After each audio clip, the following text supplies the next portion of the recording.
একদা এক ব্যক্তি দরবার রিসালাতের মধ্যে হাজির হয়ে ইরশাদ করলেন, ইয়া রাসূলুল্লাহ সাল্লাল্লাহু তাআলা আলাইহি ওয়া সাল্লাম, একবার আমি এমন রাস্তা দিয়ে আমার মাকে কাঁধে নিয়ে আমি প্রায় 6 মাইল অতিক্রম করেছি, যে রাস্তার পাথরগুলো এত গরম ছিল যে সেখানে গোশত রাখলে তা কাবাব হয়ে যেত।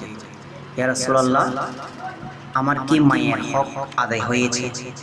তখন আল্লাহর প্রিয় রাসূল রাহমাতুল লিল আলামিন সাল্লাল্লাহু তাআলা আলাইহি ওয়া সাল্লাম ইরশাদ করলেন, তোমাকে জন্ম দেওয়ার সময় তোমার মায়ের কষ্টের যে আঘাতগুলা অনুভব হয়েছিল, হয়তোবা সেগুলোর মধ্যে একটির প্রতিদান হতে পারে। সুবহানাল্লাহ। একজন মা সন্তানকে ভূমিষ্ঠ হওয়ার সময় সন্তান মায়ের যে প্রসব বেদনাগুলো হয়, আমার নয় বলতে তার মধ্যে থেকে একটির হতে পারে, তাও হতে পারে।